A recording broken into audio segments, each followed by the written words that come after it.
Boa tarde a todos. Boa tarde, professor Cândido. É um prazer estar aqui com vocês. Gostaria de agradecer muito a oportunidade e dizer o quanto eu estou feliz,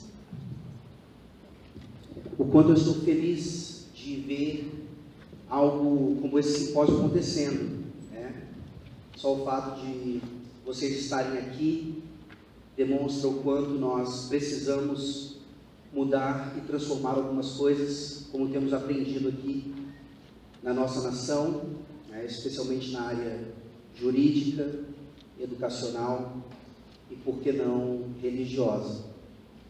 E obrigado por aceitarem um religioso de carteirinha, e graças a Deus, por causa do verdadeiro Estado laico, então, nós temos não só o direito, mas o dever de falar também. Eu já gostaria de chamar a atenção, então, da nossa organização, e lembrem-se que isso não é um problema só daqui, mas quando nós formulamos, por exemplo, os currículos, né, o que caracteriza cada palestrante, você não vê ali, por exemplo, que a principal característica do Alexandre Magno é... Não. A principal característica dele, ele teve que dizer, ele é um esposo e pai de 2 gêmeas. Essa é a principal característica, se nós entendemos que sim, a família, ela é fundamentalmente responsável pela educação e, por que não, a regência de uma nação em termos mais macros. Tá? Então, eu gostaria de dar o meu currículo aqui. Eu sou casado com aquela linda mulher ali, Alessandra Prado Broto, e sou pai da Sofia, do Tito e da Giana.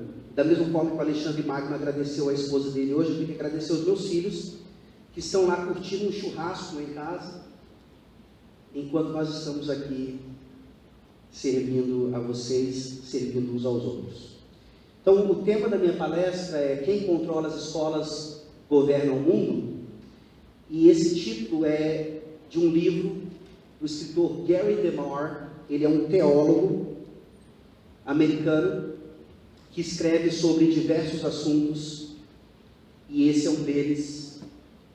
E vocês vão perceber, né, agora são 2 horas e alguns minutos, estamos aqui depois do almoço. A pergunta não é se vocês vão dormir, mas o quanto vocês vão dormir. Espero que seja pouco, e vou tentar então chamar a atenção de vocês, se vocês conseguirem prestar atenção principalmente no conteúdo dos textos que eu separei, certamente não dormirão. Próximo slide, por favor. Todos conhecem, não essa imagem, mas essa metáfora, a metáfora da sopa de sapo, e é isso que está acontecendo com os nossos filhos nas escolas hoje. Desde a mais tenra idade, eles estão sendo colocados no caldeirão e estão saindo depois, não como príncipes ou princesas, mas como sapos bem ensopadinhos, prontos para o abatedouro, e nós ficamos nos perguntando por quê. A metáfora é bem simples, vocês todos devem conhecer. Se você joga um sapo na água quente, ele imediatamente pula fora, ele sai.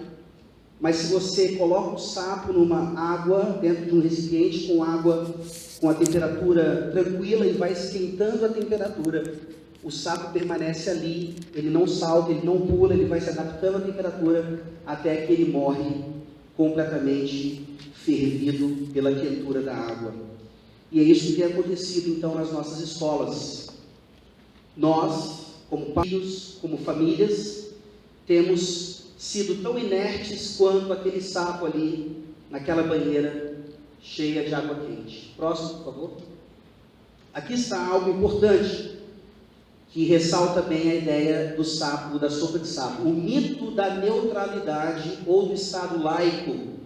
Se você teve a oportunidade de vir ontem às 2 palestras, você conseguiu ver como os 2 palestrantes mostraram Não que o Estado laico é uma mitologia, é um mito, mas que tornaram a nomenclatura do Estado laico em um mito que favorece, obviamente, qualquer outra ideologia que não seja de acordo com o que o Estado laico de fato defende. Quando você tem uma citação do Gary DeMar, ele fala: infelizmente os humanistas jamais adotaram o mito da neutralidade, ao passo que o vendiam a nós por um alto preço. Enquanto vendiam aos cristãos os bens estragados da neutralidade, do jogo limpo, da objetividade, da tolerância e do pluralismo, os humanistas promoviam e implementavam sua cosmovisão em todas as áreas da vida, negando o que, segundo eles, deveríamos crer. Desafortunadamente, muitos cristãos ainda acreditam que a neutralidade é possível e que os humanistas buscam a objetividade na educação. Mesmo você não sendo cristão hoje, talvez, mas seu filho estando numa escola onde você não concorda com algumas lições, alguns livros, algumas ideias, essa é a ideia. Você ainda pensa que o que está acontecendo na escola é terreno neutro. E se tem uma coisa que eu gostaria de mostrar nessa palestra, é que isso não existe. Ou a escola oferece uma ideologia determinada de forma consciente, ou ela faz isso de forma inconsciente. O seu filho está inevitavelmente aprendendo e apreendendo uma ideologia, e geralmente não é a que você defende. Próximo, por favor. O humanista John Dunphy, depois eu posso passar isso aqui para vocês, tá? Fiquem tranquilos. Estou convencido de que a batalha pelo futuro da humanidade deve ser travada e ganha nas salas de aula das escolas públicas, por professores que percebam com correção seu papel como propagadores de uma nova fé. Uma religião da humanidade que reconheça e respeite a fagulha do que os teólogos chamam de divindade em todo o ser humano. Esses professores devem encarnar a mesma dedicação altruísta dos pregadores fundamentalistas mais fanáticos, pois serão ministros de uma outra espécie, usando a sala de aula em vez do púlpito para ensinar valores humanistas em qualquer disciplina, independentemente do nível educacional, seja na pré-escola ou em grandes universidades públicas. A sala de aula deve ser e se tornará a arena de conflito entre o velho e o novo, o corpo em decomposição do cristianismo, junto com todos os males e misérias adjacentes, e a nova fé do humanismo, resplendente na promessa do mundo, onde o ideal cristão jamais alcançado, de amar ao próximo, será por fim alcançado. Então aqui está claro que o propósito humanista não é de nenhuma neutralidade, e o mais irônico é que o propósito, pelo menos nesse autor aqui citado, em John Whitehead, Stealing of America, é amar ao próximo. Ou seja, eles querem atingir a mesma finalidade que o cristianismo ensina, mas isso será feito por meio da destruição do cristianismo e a introdução da religião da humanidade. Próximo, por favor. E aqui nós temos então a estratégia desse tipo de ideologia, que é a captura das vestes talares. Ontem, se você esteve aqui, nas duas palestras, no final da primeira palestra, foi mencionado a ideia da veste talar, das vestes talares. Estava-se falando sobre tirar os símbolos religiosos dos ambientes públicos, e eu lembro que aquele que estava ali presidindo a mesa, ele falou que de forma inconsistente alguns querem tirar os 10 mandamentos dos tribunais, mas não veem com maus olhos as togas, as vestes talares dos magistrados. E quando você pensa em vestes talares, você vai se lembrar de 3 categorias bem importantes: os magistrados, os professores universitários e os ministros da palavra. A representação então da justiça, da educação e da religião. E não é à toa então que esse movimento ideológico vai tentar capturar exatamente essas 3 áreas. E você tem isso acontecendo, por exemplo, nos Estados Unidos. na regulamentação do Ninth Circuit Court of Appeals, sobre o papel dos pais na educação dos filhos em relação ao Estado. Os pais têm o direito de informar a seus filhos a respeito de sexo, quando e como desejarem. Eles não têm nenhum direito constitucional, entretanto, de impedir que uma escola pública forneça aos alunos quaisquer informações que desejar, seja de natureza sexual ou outra qualquer, quando e da maneira que a escola determinar apropriado fazê-lo. Nem Mayer nem Pierce, 2 magistrados anteriores da Suprema Corte, apoiam o ponto de vista de que os pais têm o direito de impedir que uma escola forneça qualquer tipo de informação, sexual ou outra qualquer, a seus alunos.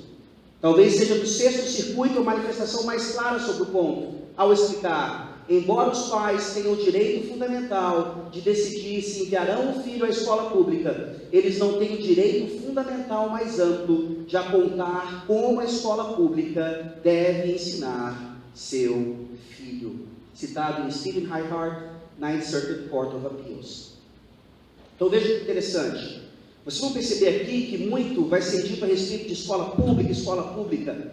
E nós, eu e minha esposa, enquanto pais, experimentamos uma situação bem curiosa nesse ano, quando nossa filhinha, de apenas 10 anos de idade, numa escola particular da cidade, influenciada demasiadamente pelo Estado, chega em casa com um livro de língua portuguesa, onde naquele livro um texto de Marta Suplicy estava ensinando-a que ela não precisava mais ser menina, que ela precisava deixar suas bonecas de lado e conhecer a sua própria sexualidade e a sexualidade de outros. Isso para resumir a questão.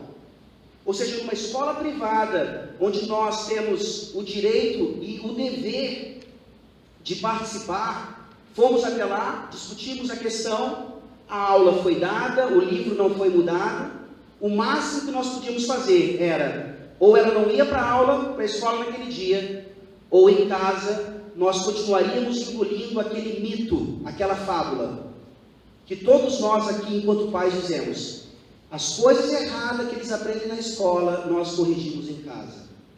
Se você ainda acredita nisso, seu filho já virou sopa de sapo há muito tempo. E nós temos visto, então, algumas decisões do nosso STF, infelizmente, sendo semelhantes ao que nós vemos aqui, né, quando uma corte americana, uma das vestes talares, dando, então, margem para que essa nova religião do humanismo se estabeleça ao invés da religião verdadeira. Próximo, por favor. Uma das ferramentas mais úteis na busca pelo poder é o sistema educacional. Herbert Schlossberg, Idols for Destruction. Quem quer que controle o sistema educacional definirá os objetivos da nação, definirá e estabelecerá seus valores morais e, por fim, regerá o futuro de todas as áreas da vida. As crianças e a cosmovisão que elas abraçam são o futuro. Então nós vimos ali um exemplo das vestes talares do magistrado.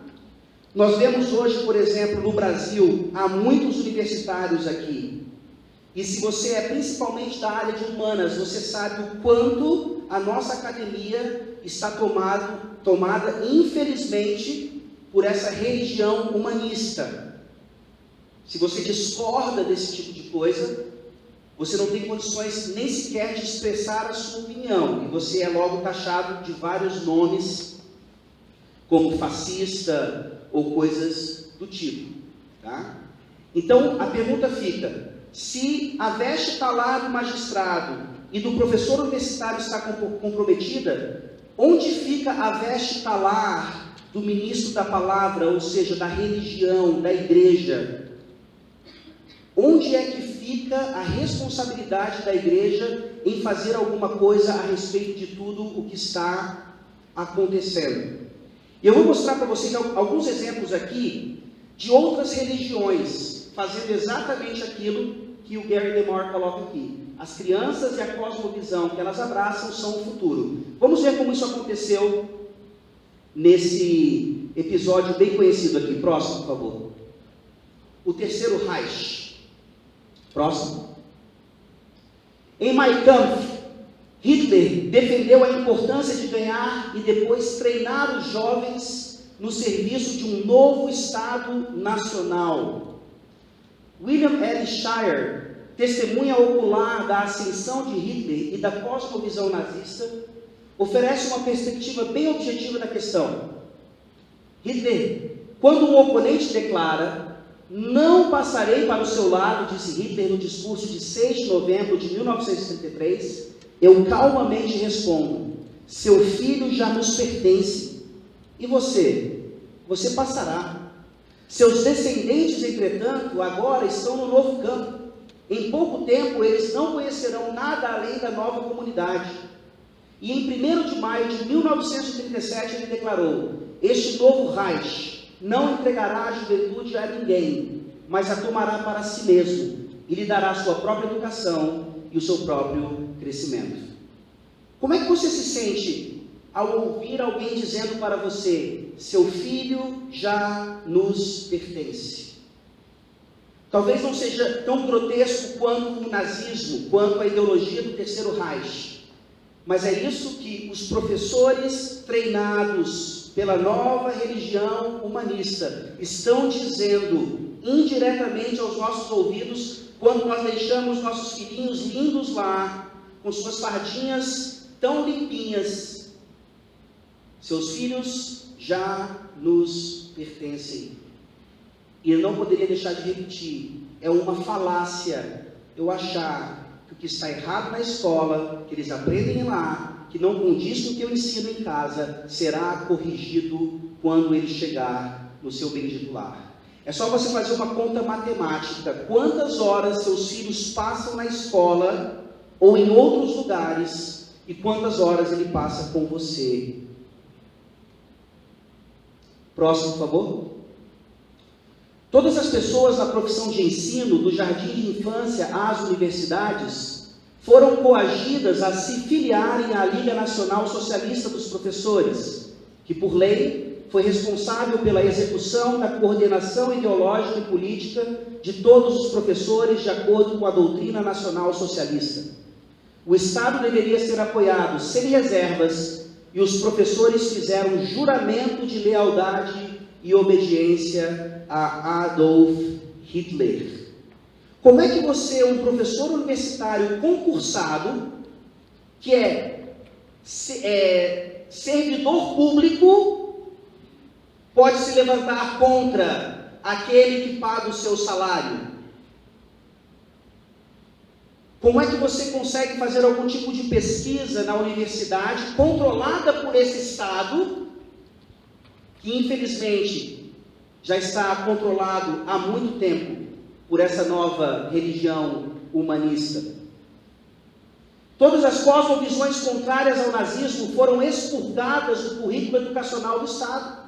Neutralidade nunca foi a opção de Hitler.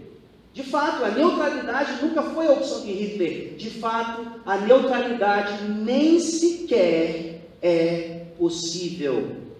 Não tomar partido significa aquecer ao oponente. E se você não é cristão aqui, se você não tem acesso às Escrituras Sagradas, eu preciso lhe lembrar que Jesus Cristo já havia ensinado isso quando ele disse: "Quem não é por mim, é contra mim." Você está de um lado. Talvez você não saiba qual é. Você acha que você está em cima do muro. Você acha que você é um bom mineiro. Mas não tem como, conscientemente ou inconscientemente, você assumir um lado. E está na hora de você deixar de ser o sapo ensopado. Próximo, por favor. Isso estava claro no nazismo. Hitler sabia isso de cor e salteado. Domine a infância, domine a juventude, e a próxima geração é apenas um resultado natural. Isso obviamente vai acontecer no marxismo também. Próximo. Da mesma forma que Hitler, Lenin percebeu o valor de monopolizar a educação e trazê-la para o controle exclusivo do Estado. Ele acreditava que o tempo estava do seu lado. A velha ordem passaria com suas ideias ultrapassadas sobre religião, família e educação. O processo de mudança, entretanto, deveria começar com as crianças. Quanto mais cedo pudessem ser tiradas de seus pais e suas ligações com o passado quebradas, mais rapidamente aconteceria a reprogramação. Eu não sou tão velho assim. Eu lembro que eu só fui para a escola com 6 ou 7 anos de idade. Com quantos anos os nossos filhinhos têm ido para a escola hoje? Meses. Tem escolas aqui em Teresina que recebem bebezinhos de 10 meses que estudam já no sistema integral. Sistema integral educacional para bebezinhos de 10 meses de idade. Ficam lá de manhã, almoçam, e se seus pais não esquecerem, ele vai para casa à noite. Tá? Isso não é mera coincidência, eu estou falando aqui para uma plateia de pessoas muito inteligentes. Eu não preciso estar fazendo todas as ligações. Tenho certeza absoluta que dentro de uma estratégia jurídica, educacional, oficial, levar o filho oficialmente aos 4 anos de idade para a escola é um plano, não é por acaso, não foram uma série de pesquisas pedagógicas que determinaram, não, 7 anos é tarde demais, precisa ser mais cedo. As crianças hoje, principalmente no Piauí, parece que elas têm que ler mais cedo. Então a alfabetização já é antes da própria alfabetização. A gente tem que estar sempre 1 ano antes. E nós ficamos à mercê do sistema. E queremos lembrar aqui o que o Alexandre Magno falou na palestra de hoje de manhã. É um outro tema. Eu só vou dizer aqui que eu estava na palestra e eu tive vontade de saltar e gritar quando ele perguntou: qual é a função do Estado na educação? Eu, sem pensar muito, quis levantar e falar: nenhuma! Aí ele me lembrou, também sou professor de ética, e eu sempre falo para os meus alunos, antes de gritar como eu gritaria, responda: depende. Aí você pensa e tal. E de fato essa é a primeira resposta. Mas você já ouviu isso também. Na educação, assim como em várias outras áreas, a influência do Estado deveria ser mínima. E mais uma vez eu pergunto: como você, professor numa escola pública, pode se levantar contra o Estado que paga o seu salário? Mas você é concursado? Você tem essa estabilidade financeira?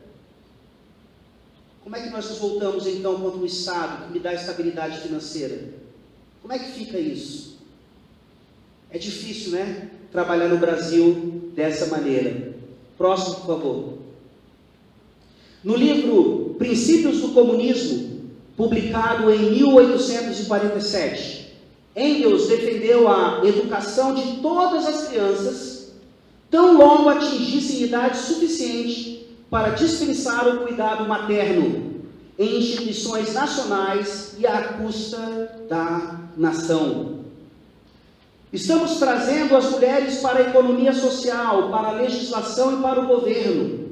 Estamos estabelecendo cozinhas comunitárias, creches, instituições educacionais de todos os tipos. Em resumo, estamos cumprindo seriamente a demanda do nosso programa para a transferência da função econômica e educacional da família em si para a sociedade. As crianças são criadas sob condições mais favoráveis do que em casa.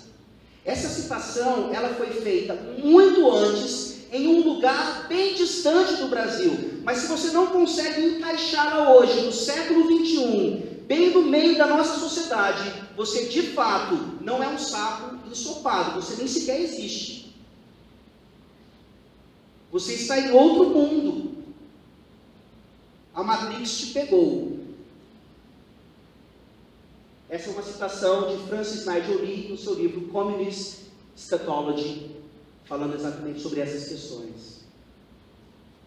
Então nós vimos o nazismo, cuja base era exatamente essa: dominemos as crianças e o restante vem de bônus. O marxismo faz a mesma coisa, e nós vamos ao próximo exemplo agora, por favor. O gramscismo. Talvez seja essa a razão Porque a nossa academia está dominada por aquilo que a gente chama de ideologia de esquerda. Nós nos esquecemos que hoje o marxismo mais revolucionário, que teve um dos, sem dúvida alguma, mas ele então, talvez usando a metáfora do sapo fervido lentamente, ele vai mostrar que a forma como Marx, Lenin e Engels tentaram impor o marxismo fazia o sapo pular logo da água. Gramsci, então, vem e fala, vamos com calma, vamos de geração em geração, nem que demore 20 anos de eleições e reeleições, nós só vamos estipular a nova ordem mundial com muita calma. Próximo, por favor. Da mesma forma que os marxistas revolucionários antes dele, Gramsci considerava o cristianismo a força que amarrava todas as classes, camponeses, trabalhadores e príncipes, padres e papas e todos os outros, em uma cultura única, homogênea.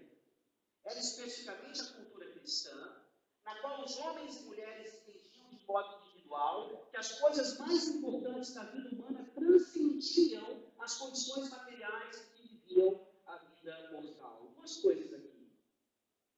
Talvez você não seja um cristão nessa manhã, nessa tarde, melhor dizendo, mas mesmo assim você é alguém que é contrário a tudo isso que o nazismo tentou fazer, que o marxismo tentou fazer. E aí você fica pensando assim, esse pastor aí está tentando falar alguma coisa mais específica sobre cristianismo.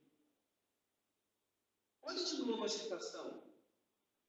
Eu poderia não ter escolhido essa, é claro. Mas quem fala de cristianismo são eles. Quem deliberadamente ataca o cristianismo são eles. Quem sabe que o cristianismo é o último inimigo a ser vencido para que a nova ordem mundial se estabeleça de uma vez por todas, são eles. O materialismo, o naturalismo e tantas outras coisas não conseguem atingir esse objetivo. Próximo, por favor. Porém, Gramsci rompeu com a forma como Marx e Lenin impunham o marxismo. Gramsci começou a reviar o marxismo, abandonando os slogans mais desagradáveis. Não adiantaria fazer discursos retóricos sobre revolução, ditadura do proletariado e o paraíso dos trabalhadores. Em vez disso, o marxismo teria de se reformular e falar sobre consenso nacional, unidade nacional e pacificação nacional para alcançar as mudanças necessárias. No início, o pluralismo seria promovido e defendido. Depois, os marxistas deveriam se unir a outros grupos oprimidos, mesmo que não compartilhassem os ideais, para criar uma coligação unificada com o poder de voto. Depois de construir a coligação, eles devem entrar em todas as atividades civis, culturais e políticas de todas as nações, e como o fermento faz com o pão, levedar todas elas com paciência e de forma completa. Martin, The Keys of His Blood. Meus irmãos, mais uma vez, se você não consegue ver aqui, estampado, o que está acontecendo no Brasil hoje, você precisa mudar os seus óculos. Você precisa rever como você vê as coisas. E claro, você tem aqui uma clareza do perigo e da odiosidade que é o gramscismo, né? O marxismo mais light. Próximo. Aqui, cuidado, por favor. Eu sei que vocês acabaram de almoçar, isso deve embrulhar o seu estômago de alguma forma. Eu tenho certeza absoluta, não precisa levantar a mão, que você ou já pensou, ou já disse pelo menos uma dessas coisas aqui. Vamos ver. E se sim, isso mostra o quanto o gramscismo já domina as nossas vidas, mesmo que nós não percebamos. Alguns resultados do marxismo light de Gramsci. Eu quis usar o marxismo caviar, mas o marxismo caviar é uma outra coisa. O que alguém faz na sua vida privada não altera a sua capacidade de governar. Se o presidente do Senado é uma coisa na sua vida particular, ele, como presidente do Senado, não pode ser julgado por isso. Tudo é uma questão de sexo, até mesmo o adultério. Isso parece mais Freud, mas certamente um fundo gramsciano. Religião e política não se misturam. Aí você já disse futebol. Você não pode impor sua moralidade a outros. Você não pode legislar a respeito da moralidade. Religião não deve ser tratada em sala de aula, é um assunto particular. Acho que foi isso matéria da última palestra de hoje de manhã. Existe uma separação entre a igreja, entenda-se Deus, e o Estado, um outro Deus, um ídolo. E para mim a mais deliciosa de todas. Família educa e a escola instrui, especialmente o expert. Essa, com certeza, você já falou, ou já pensou. Educação é da família, instrução é da escola. É por isso que eu continuo colocando meu filho naquela escola, mesmo sabendo que ela vai ensinar coisas que eu não concordo, porque quando chegar em casa, aí eu educo. Educação e instrução pertencem aos pais. Próximo, por favor. Aqui dá um exemplo, isso não está tão distante de nós como nós gostaríamos. Tá? Um livro aqui, O Vestido da Mamãe e Moisés, Seu Noé. 2 livros paradidáticos de escolas particulares. Tá? Isso não é apenas da escola pública. O Vestido da Mamãe conta a história de um menino que gosta de vestir a roupa de sua mãe e no final das contas os pais acabam ensinando ao menino que isso não tem problema nenhum, mas ele só pode fazer isso em ocasiões especiais. Aí ele pergunta, mas todas as ocasiões não são especiais? E ali Moisés, Seu Noé nos explica por que os dinossauros não existem mais. Porque quando Noé está colocando os animais na arca, por acidente ele coloca uma dupla de dinossauras. Quando elas saem da arca, elas não podem se apropriar, os dinossauros são extintos. É isso que seu filho está lendo nos paradidáticos. Sabe por quê? Porque você não lê os paradidáticos do seu filho quando ele chega em casa. E você ainda fica falando que quando ele chegar em casa, você vai corrigir tudo aquilo que ele aprendeu errado na escola. Por favor, próximo. Daniel C. Dennett, mostrando o secularismo de uma forma mais completa. Se você insistir em ensinar falsidade aos seus filhos, ou seja, que a Terra é plana, que o homem não é um produto da evolução pela seleção natural, então você deve esperar que, lá na frente, aqueles de nós que possuem liberdade de expressão se sintam livres para descrever seus ensinamentos como um alastre de falsidades e tentarmos demonstrar isso a seus filhos na primeira oportunidade. Nosso bem-estar futuro, o bem-estar de todos nós no planeta, depende da educação dos nossos descendentes. Eu não vou pedir para ninguém dizer isso, mas eu digo amém. Sem dúvida alguma. Depende da educação dos nossos dependentes, mas qual educação? A partir de quem? Estamos caminhando para o fim, por favor. O próximo.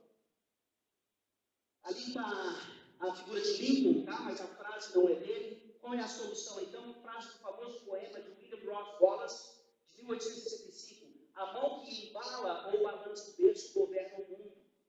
Está claro, então, que Gary DeMar ele faz um trocadilho com essa frase tão conhecida.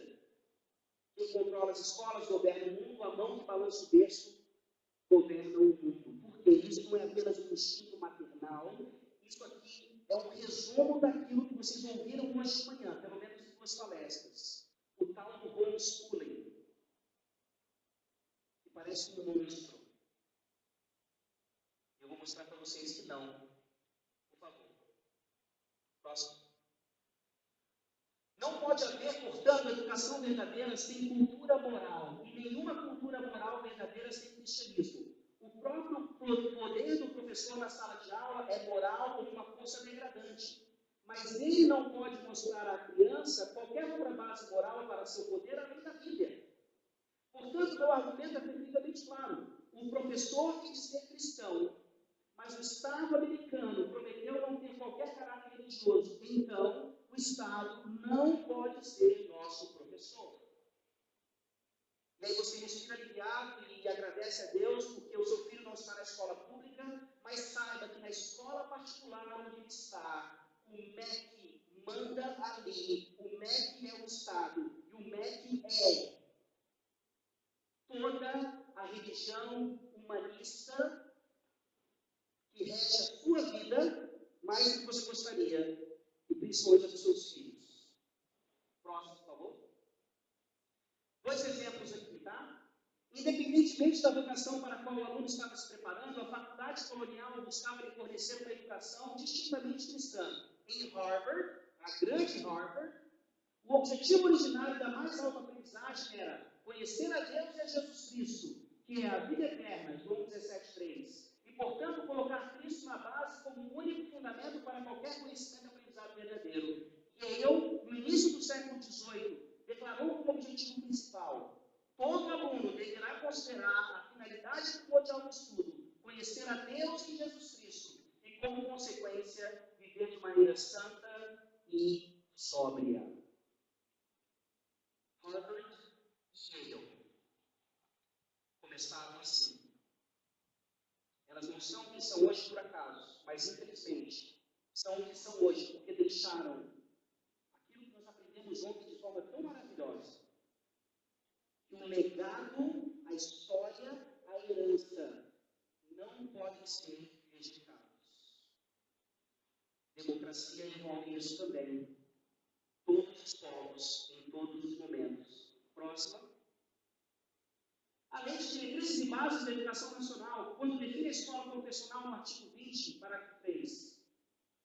Confessionais, assim entendidas as que são instituídas por grupos de pessoas físicas, ou por uma ou mais pessoas jurídicas, que atendem à orientação confessional e ideologias específicas e ao disposto do inciso anterior. Percebe-se, então, que a própria legislação reconhece a existência e a realidade de comunidades que pensam a educação de forma peculiar, a saber, por sua própria cosmovisão, mesmo dentro do Estado laico. Aqui está a resposta para aquela pergunta que eu fiz anteriormente. Se o magistrado está corrompido, se a academia está corrompida, e se a igreja ainda não se corrompeu, mas ela parece mais um sapo ensopado, cadê as escolas confessionais? E o pior, se hoje o movimento de homeschooling ou educação domiciliar tem crescido no Brasil, por que tantos cristãos rejeitam essa ideia ainda? Porque não sabem o privilégio que estão tendo. Por último, vocês conhecem, não faz muito tempo, que esse era o logo e o slogan do Brasil, governo federal, uma pátria educadora. Tenho certeza absoluta, meus irmãos, que o objetivo desse logo ou desse slogan não era alfabetizar todas as crianças, mas era, sim, granjear todas as crianças. E trazer, então, definitivamente, para o Brasil, a utopia marxista, onde todos nós amaríamos uns aos outros, que era o objetivo do cristianismo, mas ele nunca conseguiu cumprir. E aí você tem o Salmo 33, versículo 12, dizendo: feliz a nação cujo Deus é o Senhor. Muito cuidado. Ontem nós tivemos 2 palestras maravilhosas, mas muito cuidado para você não ir para o outro lado. A Bíblia não diz: feliz a nação cujo Deus é o Estado laico. Feliz a nação cujo Deus é o Senhor. Dentro do Estado laico, nós temos uma exclusividade do cristianismo. Eu não estou falando isso simplesmente porque eu sou um pastor e eu sei que eu sou suspeito. É só você dar um pouquinho mais de atenção à Bíblia e a outros livros históricos que falam sobre isso. E para finalizar mesmo, por favor, entenda que não há dicotomia entre educação domiciliar e o que acontece na escola. A escola nada mais é do que um resultado natural de várias famílias que estão fazendo o homeschooling, que se juntam e formam cooperativas ou associações, e aí temos a escola emocional que vai, de fato, então, educar as nossas crianças a partir do que elas precisam aprender para manterem o legado daquilo que Deus determinou como sendo